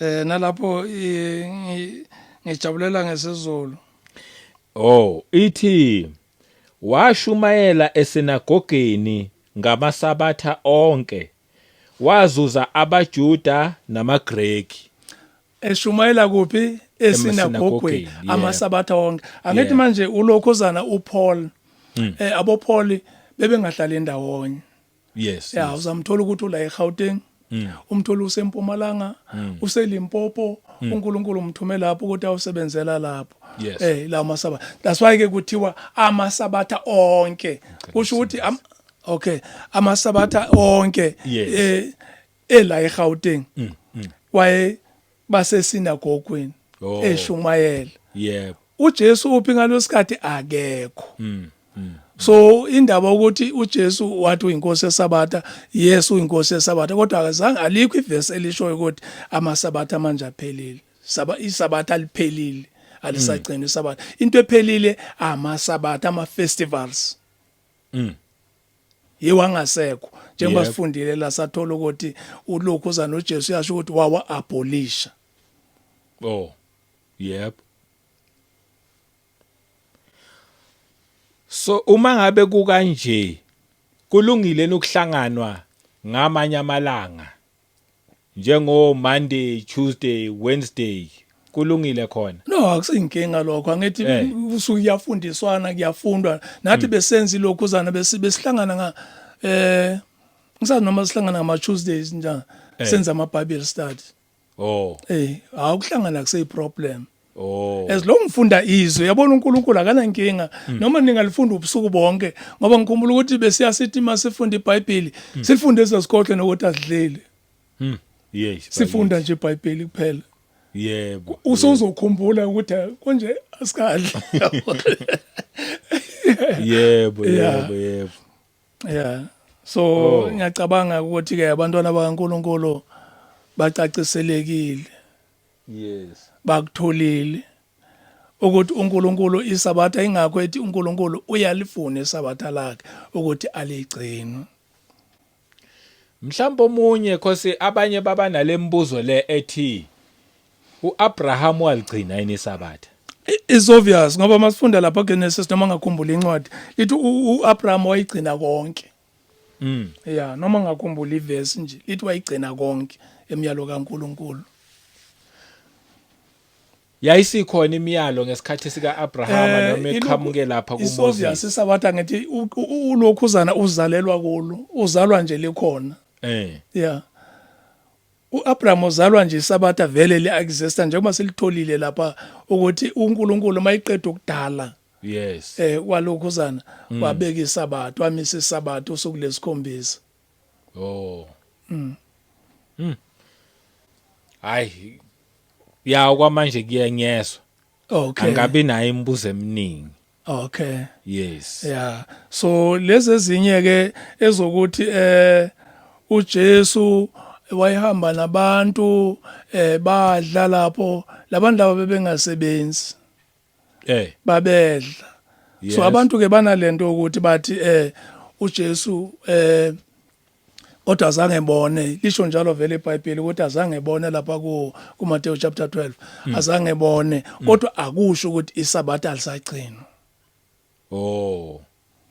alisho akusho ukuthi isabatha alisagcinwa ngenza nje example ne yes ekhona la eBhayibhelini uNkulunkulu masifunda lapha khona la kwi10 commandments yes chapter 20 verse 4 and 5 uthi ningazenzeli izithombe ezibaziweyo yes nezikhothamele yeah siye lapha kulokhozana ke ku Numbers chapter 21 yeah verse 8 and 9 yeah itholele yeah okay ifundeka kanje then the Lord told Moses to make a metal snake and put it on a pole so that anyone who was bitten could look at it and be healed. 9 So Moses made a bronze snake and put it on a pole. Anyone who had been bitten would look at the bronze snake and be healed. Yabona leyo nto leyo yenziwe ngezandla. Yes. Ngapha kulokhuzana ku Exodus chapter 20 verse 4 and 5 uthi uNkulunkulu lapho ungenzi into uyikhothamela ozoyenza ngezandla la uthi bayenze bayikhothamela abayikhothamele bazophila bayikhothamela asiyeke lapha sibone lapha ku 2 Kings chapter 18 leyo nyoka leyo bayaze bayiqamba negama bathi ineWostan 18 yeah He destroyed the pagan places of worship, broke the stone pillars, and cut down the images of the goddess Asherah. He also broke in pieces the bronze snake that Moses had made, which was called Nehushtan.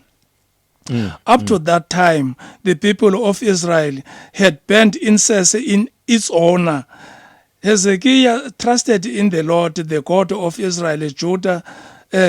Judah never had another king like him, either before or after his time. So uNkulunkulu la le nyoka le wathi yayenzelwe only for that time. Saphela isikhathi sayo. Kodwa wathi abenze inyoka bayenze ngezandla. Lento la akayiphikisayo ngale akathi ingenziwe. So abantu bese bethi ke ulokhuzana uJesu wayehamba nalabantu badla lapha elokhuzene emasimini azange bone nabo labo abonanga. Oh yes. uNkulunkulu uthi abelokhuzana benze lenyoka le siye nalapha ku Exodus 10 commandments futhi Exodus chapter 20 verse 13 uthi ungabulali. Yes. uNkulunkulu. Yes. Yeah, the very same God. Masiya lapha ku Numbers chapter 16 verse 32 indoda nansi yayitheza inkuni ngesabatha. Wathini uNkulunkulu wathi mbulaleni kodwa ngapha uthini ningabulali. Yeah. So uNkulunkulu wathi akabulawe lo muntu lo akhandwe ngamatshe. Yeah. So ngabe ke manje sithi ke thina ke uNkulunkulu ngoba wathi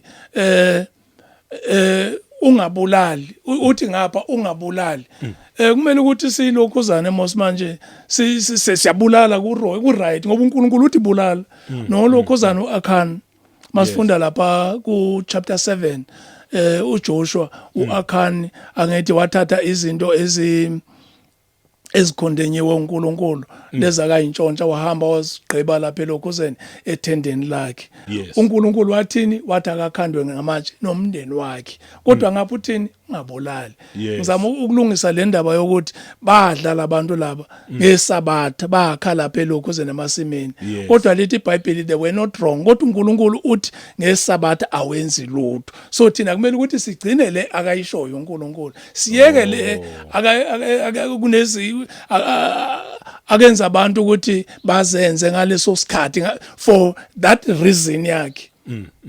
I-reason yakhe leyo akayaziyo uNkulunkulu waye washo kanjalo waye bayeka futhi etabonanga futhi nalabethi ababulawa kodwa uthi isabatha leli ngoba li-10 commandments akayibhalwe ngomunwe wakhe kumele ligcinwe lona. Oh yebo. Hayi ngiyayizwa. Yeah. Isadingo kodwa ukuthi ilokhu ichaziwe. Okay. Until izingene ngoba ya kuba nemibuzo eminingi nje. Yingakho kudinga engazathi ngabe lokhu ichaziwe. Okay. Yebo. Hayi singayenza noma private. Uma unesikhathi nje ngafika sizifundele nje sobabili ukuthi uyithola uyiunderstand. Noma ngasakhulumeli mina nje sengikhulumela nabanye abantu ke nje. Okay. Yebo. Mhlawumbe sikukhulekele nje ukuthi uNkulunkulu akuphe nje futhi namanye amavesi ozothi mawuwaletha athi ukuchazeka yabona ngazi but uNkulunkulu uyazi yena kanjani. Okay. Yebo. Yeah ngoba ilokhuzana lemithetho le ehambelana nalemithetho kaMoses. Khona sikushiyile kancane kumele nje sichaze kodwa ke kuningi lokho ke umuntu angazifundela lapha kulokhuzana kuLeviticus. Lemithetho lehambelana nemithetho kaMoses wawuthi uthinte isidumbu ngalo langa lelo ungcolile the whole day.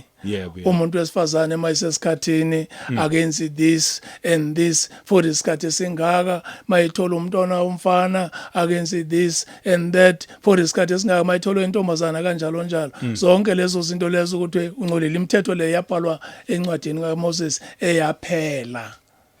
Yapheliswa yonke le umthetho le. Oh. Yeah.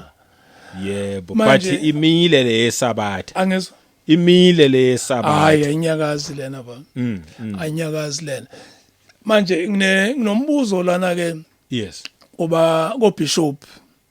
Nabafundisi abantu abaphethe amabandla nabashumayeli abavangeli abathi bona basindisiwe. Abasazenzi lezi zinto lezi. Yabona njengamanje kusebusika kwenziwa amatshe manje.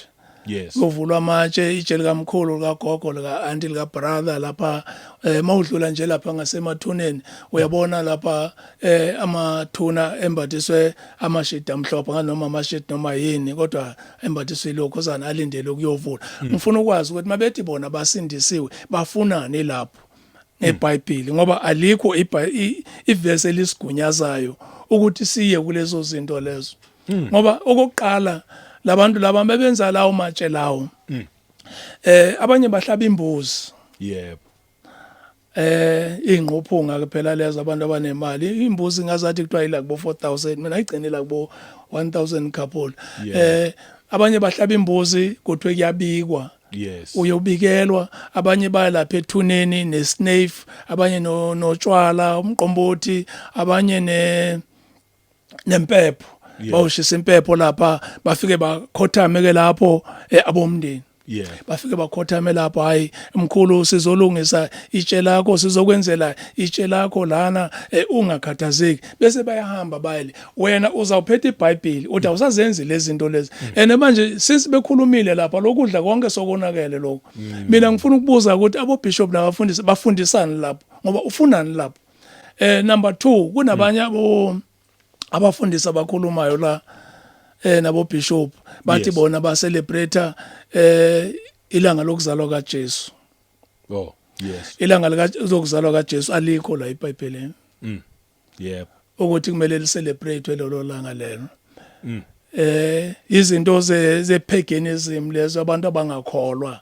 Manje ngisibuza ukuthi umfundisi mayizohamba ayocelebrate nabantu abangakholwa aye lapha endlini kaNkuluNkulu ephethe iBhayibheli, wenza lento uNkulunkulu akathi akayifuni, kodwa uya lapha elokhuzeni enkonzweni kaNkulunkulu kuyocelebratewa lapho. Ucelebrate ini lapho? Ngoba okokuqala ucelebrate nabantu abangakholwa. Masifunda lapha kuHosea chapter 9 verse 1 liyasho lithi ninga-celebrate nabo labantu.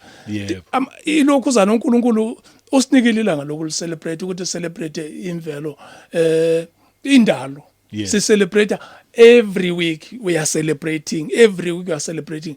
Manje bona ba-celebrate nabantu abangakholwa izinto ezihlanganisa utshwala, ukuthukana, ukulwa, kuyadutshulwana, kuyagwazwana lapho ngalawo malanga lawo nabo Good Friday labo alikho la ilokhuzeni eBhayibhelini la. Bafika bona baya celebrate lapho and uNkulunkulu lezo zinto lezo akazishongo ukuthi zenziwe. Uya ubishop lapho uphethe iBhayibheli ubafundisani. Mina iquestion yami ukuthi what are you teaching them, bishop lapho, mfundisi lapho, uthi wenzwani lapho? Ngapha ukhuluma ukuthi usindisiwe, awusazidli lezi zinto lezi, and mase kuphakwa lapha kube kuyibili iboco lapha, kubuye emathuneni kuyovulwa itshe lapho. Uyazi banamatafula amakhulu lapha yana, bachazwa yini ila matafula lawa abafundisi nabo bishop noma bachazwa yini lapho? Ngoba lokho kudla lokungcolile phela. Bakhulumela abantu abafile labantu banamadlozi laba, banemisamo, bayemsamo. Ngaphutha ukwenzi lokho, kodwa uyakudla ukudla komsamo. Ngifuna nje impendulo nje ukuthi bake bangitshele nje, bangitshele ukuthi basuke benzani, bafundisane ngoba ayikho la eBhayibhelini. Yes, ngiyakuzwa. Hayi siyakuzwa impela. Yebo. Hayi. Khona iyacaca. Ngiyayizwa imessage iyacaca. Ukuthi sibambele eyokuthi uJesu wakwenza konke waqeda. Manje mase ibamba leyo bese ithi ukusiconfuse kancane futhi manje ukuthi isabatha kanjani ngoba uJesu wakwenza konke waqeda. Alright. Thina nje ukholo lwethu seluthi uJesu Kristu uyinkosi kuphela. Okay. Okay. Yebo. Uyalifuna uNkulunkulu. Kodwa khona ngiyayizwa imessage oyishoyo. Okay. Yebo. Futhi ngiyakholwa ukuthi nawe awuyisuselanga ekhanda njengoba washo last. Yebo ukuthi le message awuzange wena uyithole esontweni. Akunamfundiso wakuthuma. Uthunywe inkosi uqobo lwayo. Yebo. Washo kanjalo. Yes. Akithi neBhayibheli mina nginebhayibheli man. Yebo. Nganginandaba neBhayibheli, ngizolenzani iBhayibheli ngoba ngangiyiphilela impilo engangiyiphili. So wena uzofika uzongitshela ngeBhayibheli, hayi kahle by the way.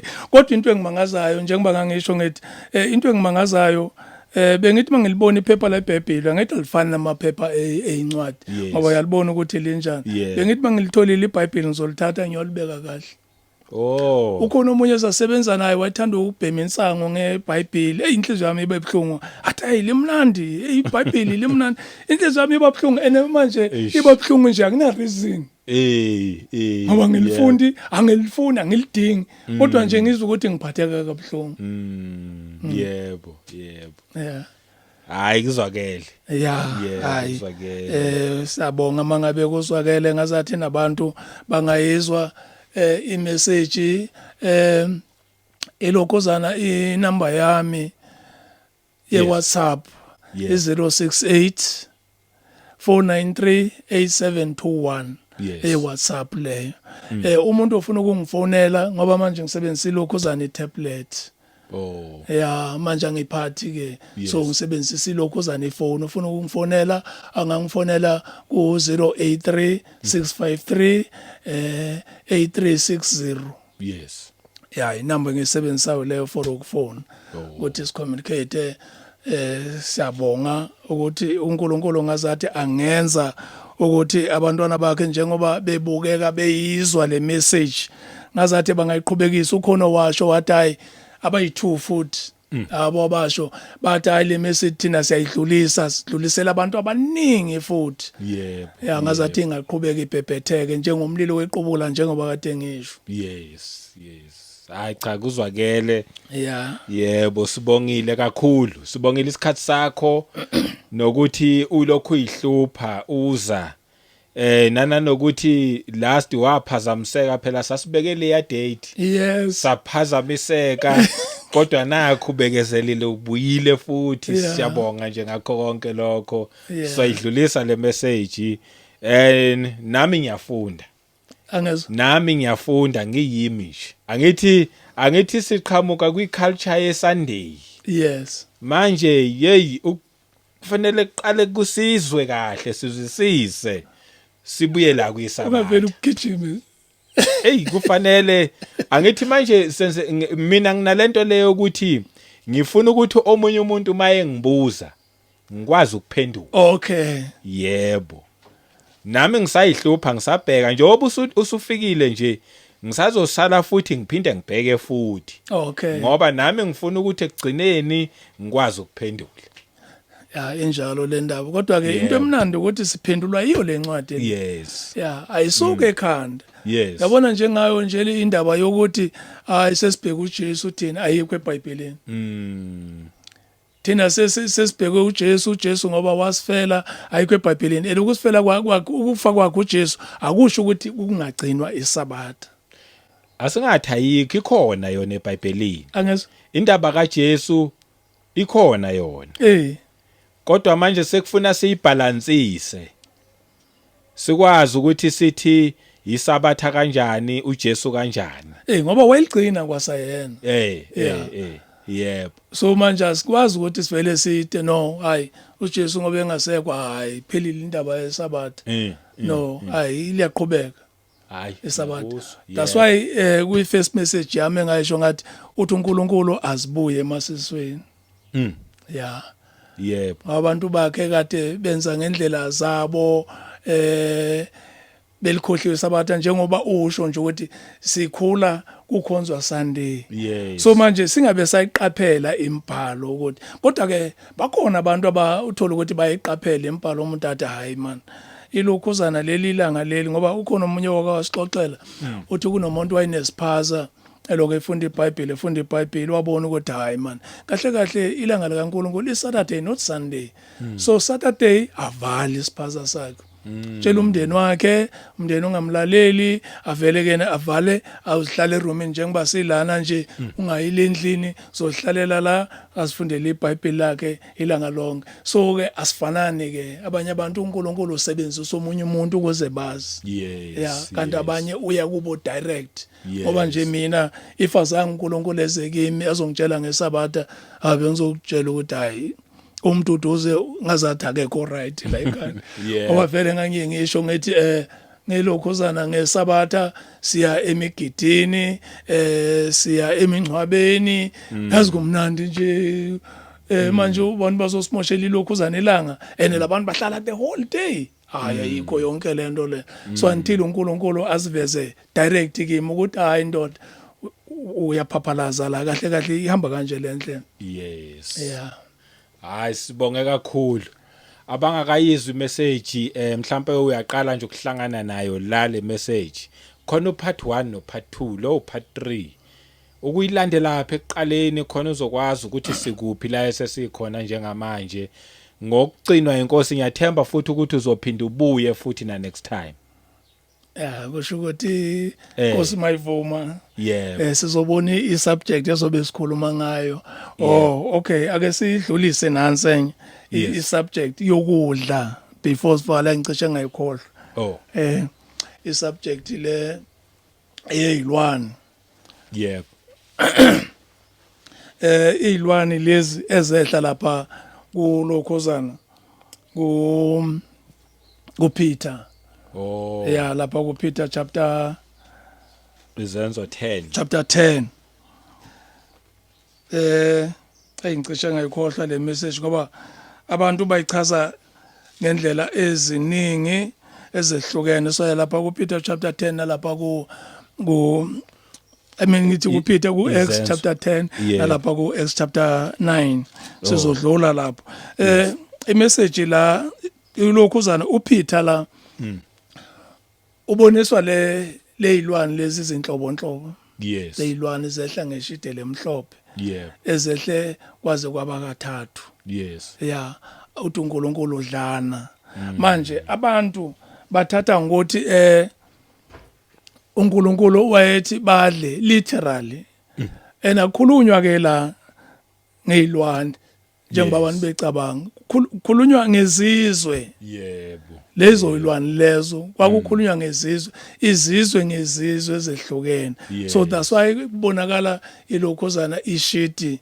lehla lapho ngelokhozana manje abantu bagcina sebedla nezinto ongafanelanga ukuthi bazidle badla nabongulube ingulube inebacteria ngoba mawuyidla abanye abantu baphathisa ama tonsils Oh. abanye abantu bayaqobuka abanye baphathisa izinto eziningi nje omunye uphathwa yilokho omunye aphathwa yilokho ya akusinto edliwayo ingulube uNkulunkulu lezi zinto akazilesile lapha ku Leviticus akashintshi ngoba uzicacisile ukuthi yenjani edliwayo ehamba emhlabeni yenjani edliwa engadliwa nezindizayo nezisemanzini uyazazi uNkulunkulu akasho ukuthi manje sesingadla noma yini sizongena esonweni ngenxa yokudla abantu ke bathi ke awungene esonweni ngokudla kodwa ke sizofunda la sithole kahle ukuthi usho ukuthini lapha ku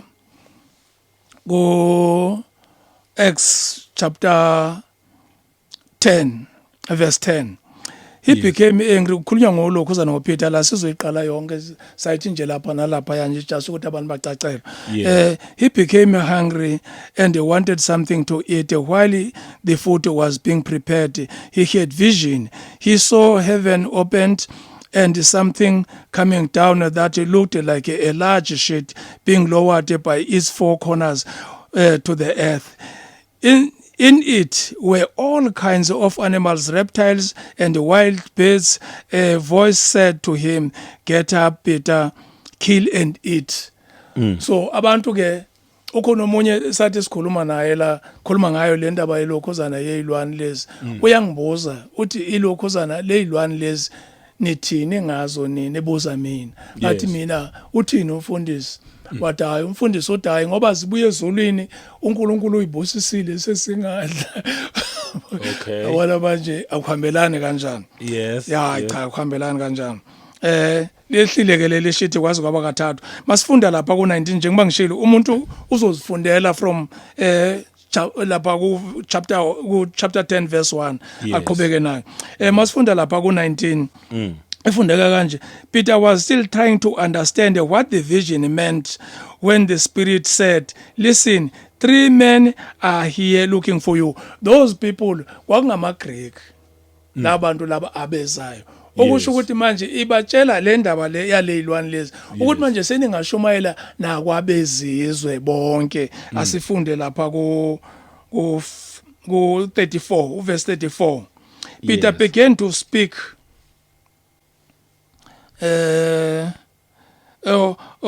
Peter began to speak. I now realize that it is true that God treats everyone on the same basis. Those who worship him and do what is right are acceptable to him, no matter what race they belong to. Yes. Kusho ukuthi manje ulokhuzana wabuya kuye ulokhuzana uPeter wayithola le ndaba ukuthi hayi empeleni la uNkulunkulu ukhuluma ngabezizwe ukuthi labo abezizwe kumele ukuthi bashunyayezwe masifika ngapha kulokhuzana ku9 selapha kulokhuzana kuPaul kune question la ukuthi masithi siyalokhuzana siyamdumisa uNkulunkulu kusho ukuthini lokho ukuchaza ukumphakamisa ukumnika udumo. Okay ake sizwe ke lona eBhayibheli ukuthi lizositshelana lona ngapha Yes. La kukhulunywa ngolokhozana ngoSaul Oh yeah yes. la ku chapter 9 Uverse chapter chapter 9 soqala lapha ku verse 13 Oh ithi siqale lapha ku verse 13. Ananias answered, Lord, many people have told me about this man and about all the terrible things he has done to your people in Jerusalem. And he has come to Damascus with authority from the chief priest to arrest all who worshipped him. Yes. I-background nje ke le. Yeah. Kahle kahle sifuna lo khosana lo Dumisa. Yes. Singene lapha ku 15. The Lord said to him, Go, because I have chosen him to serve me, to make my name known to Gentiles and kings and to the people of Israel. And I myself will show him all that he must suffer for my sake. He must make me known. Umdumisa. But he must make me known. Oh, yes. Oh. Ukuthi aziwe lapho kulezo ndawo kuma Gentiles. Yep. Yes. Yep. Yeah. So kubo bonke abantu manje akusakhethwa manje ukuthi hayi laba asibashumayeza laba bakithi kuphela ama-Israel. Oh, yezwakala. Ukudla ke la siyona ngokudla siyona siye lapha ku Roma chapter 14. Romans chapter 14.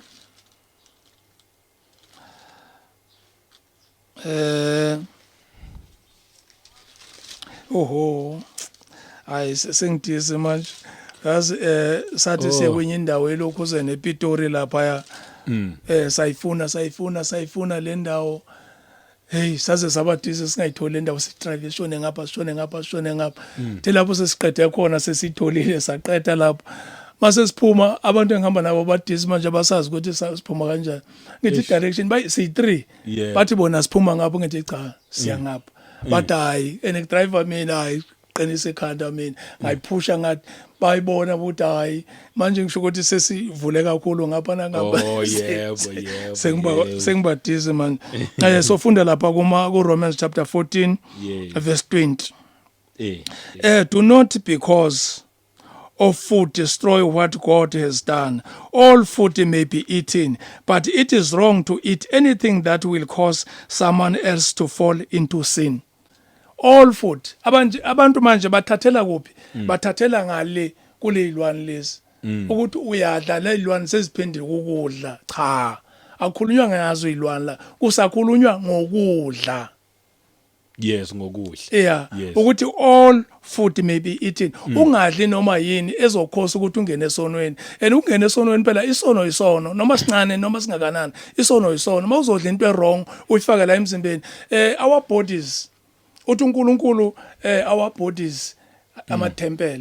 Yes. Yeah, this body is a temple. So we are a custodian of this body. We must preserve it. We must take care of it. Awufaki noma yini. That's why uNkulunkulu esilawula. Esitshela ukuthi ezihamba emhlabeni sidla ini nani ezihamba emkhathini sidla ini nani. Yep. Yabona? Yeah, siye lapha ku 1 Timothy chapter. Ngicela siyifunde nangesizulu. Angezwa? Ngicela sike siyifunde nangesizulu. Okay. Yep. uRomans 14. Ngoba manje kuzoba nemibuzo. Ngiyazi nganelisiwe enkosini uJesu ukuthi akukho lutho oluyichilo ngokwalo. Kepha kuye othi lubi, kuyena lubi. Isho kanjalo. Akukho lutho oluyichilo ngokwalo. Yeah. Kepha kuye othi lubi, kuyena lubi. Kusho ukuthi kumuntu othi lokhu akulunganga, then akulunganga. Kodwa akukho kuyichilo. Kodwa ukukudla ngithi. Okukudla. Yebo. Yes. Okusho ukuthi singadla konkeke. Ukudla. Yebo. Hayi hashi. Sukele yashi buso lithi ukudla. Problem elapho. Kuwe ngoba uthi kuyichilo. Then kuyichilo ke. Yashi. Yebo. Ikati ikhondwana kodwa kumuntu othi yena uyakudla akukho kubi angithi phela ingakho ngisho ngithi uNkulunkulu uzilistile lapha kulokhosana ku Leviticus chapter 11 ukuthi lesiyayidlalela kukhulunywa ngokudla lapha ngithi ngokudla okudlewayo hayi noma yini lezi ezingafakwanga kusho ukuthi phela mangabe kunjalo ke singaya ke nalapha ePortstone ngithi sithengele ugoloko cha kanjani manje ukudla angithi kuyabona ingakho ngithi ukudla kusho ukuthi ngaya nalapha emgidini wabogogo leyenziwayo ngifike ngidle ngithandaze phela angithi ukudla hayi kanjani ngiyakuzwa uqinisile khona yebo kodwa lithi futhi izwi uma ngabe kuzomosha omunye umuntu kuzomsusa okholweni ungakudli kodwa uyena futhi uPaul usho khona athi kuye yena konke kulungile kodwa ngeke akudli asithathe njengokudla angeke adle uma ngabe kukhona ozowa ngalokhu kudla yes ngale reason kuphela okusho ukuthi makungenamuntu ongawa ngalokudla kufaka emlonyeni uyadla uphela okusho ukuthi nengulube singayidla ingasukudla ingulube ukudla ikudla iyathengiswa ezitolo ngoba ithengiswa ezitolo isukudla ayisikhona ukudla angazi ke okay that's why ngithi ke mina ke asithatha ugoloko ke ngambe ngene lapha ePortstone ngithenga ugoloko phela ukudla ngithi nakungena eswini kodwa ingulube iyadliwa asithathe nje ingulube eyodwa nje iyadliwa kodwa according to uNkulunkulu uthi ingadliwa okay according to iBhayibheli Leviticus uthi ingadliwa njengoba sengichazele ngathi abanye abagulisa kuthiwa ine bacteria engafi noma iphekiwe noma uyishisile uyifrya kuthiwa ayifi that bacteria lena ngaleyo reason uqinisile ngenxa yebacteria ungayidli ngoba ine bacteria kodwa kube beyingena bacteria besoyidla I beg to differ with you as long uNkulunkulu engasho ukuthi idliwe iyo lencwadi le u1420 wabaseRoma kukhulunywa ngokudla la ingulube ayikaze yaba ukudla that's a problem awuthi ngiphinde ngiyifunde ngesilungu futhi ayikaze ithi ku verse 20 ngale version yami ke do not destroy the work of God for the sake of food all things indeed are pure only all things indeed are pure but it is evil for the man who eats with offense kushuthi uma ngabe udla with offense lokho ukuthi ngiyadla kodwa uyabona ufaka ukodwa then ke sekuyisono leso ngoba usufake lo kodwa mawungafakanga ukodwa konke right kodwa ke singakhohle ukuthi kukhulunywa ngani la kukhulunywa ngokudla yebo sikhuluma ngayo khuluma ngokudla la khuluma into uNkulunkulu akathe ingadliwa that's why ngisho ngithi ke mina ke kusho ukuthi ku right ke ukuthi ngaya lapha emgidini wabogogo ukudla kubekiwa mosilapha inyama ekhona inkinga lekho sekuhlatshelwe abanye onkulunkulu kodwa ukudla ngithi kodwa manje sekuneminye imimoya sekungcolisiwe lokho leke ingcolile nje idalwe nje ingcolile for ukuthi ingangena emzimbeni womuntu isidalo sayo idalwe kanjalo ingcolile ngoba phela if phela kunjalo siya ngalokho ukufanele ba inyama sayithenga amakundana agcwele mosla hayi awadliwa samba sibambela amakundana lapha afake ebhodweni siyadla ukudla phela hayi awadliwa kodwa ngokwazi kwami asingachoose intweni ezirong omunye wathi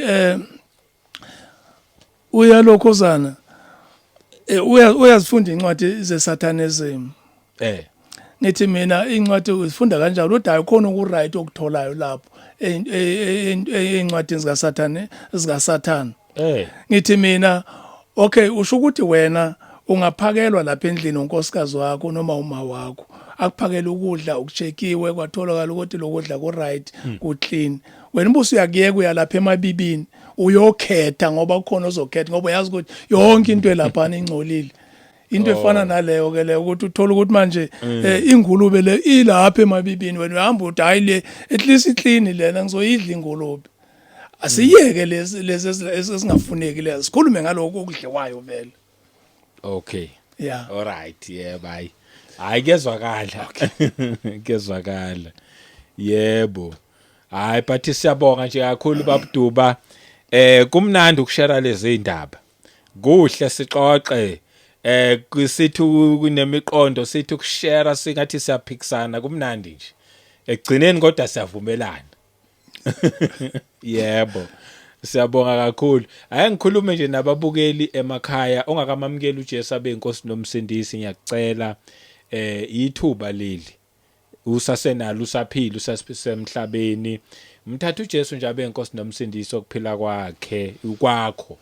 Yena weze emhlabeni ezofela thina ezolungisela thina ukuthi sibe nokuphila kwingonaphakade sekusele nje kimina nakuwena lapha ekhaya ongakamamukeli uJesu bese kuzothi kumuntu uvela osendleleni osehamba noJesu Kristu njengoba ubona nje sifunda lamavesi konke siyalungisana siyakhana siyabonisana akuxatshanwa nje kwezinye indawo vele kuyoba nakho ukuthi kodwa especially njengayindaba yesabatha kodwa yabona kodwa ekugcineni mawulokhu ulifunda izwi sogcina siba ne common ground senza into eyodwa ethandwa uNkulunkulu sendleleni nje sonke siyakhulisana ngokusizwa nguMoya oNgcwele. So ngithi nje siyabonga kakhulu siphinde sibonge nakwena babuduba kakhulu inkosi ikubusise ikugcine futhi. Siyabonga. Yebo. Sizovala futhi ngomkhuleko njengoba senzile. Okay. Hayi injalo vele lonto ngoba vele siyasikhuleke vele masivala kodwa suke sesisho ofile okhosana. Camera. Yeah. Nginombuzo la engizowubuza kubo abo bishop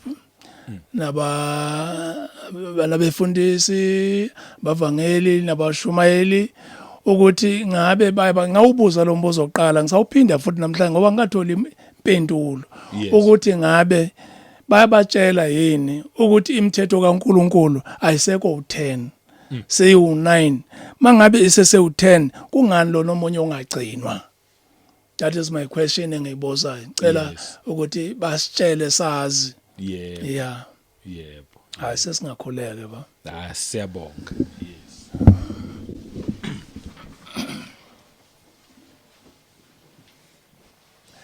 Baba wethu sekhaya izuleni malungelo segama lakho sithethelele uNkulunkulu konke ukona kwethu siyazi Nkosi ukuthi siyizoni ngokholo nangethemba siyazi uNkulunkulu ukuthi ube khona usifundisile ngoba uthi uNkulunkulu ababili abathathu uma behlangene ngezwi lakho bakhona nawe. Sakubonga uNkulunkulu ukuthi nabantu bakho balizwe izwi lakho balamukele balenze egameni lenkosi yethu uJesu Kristu.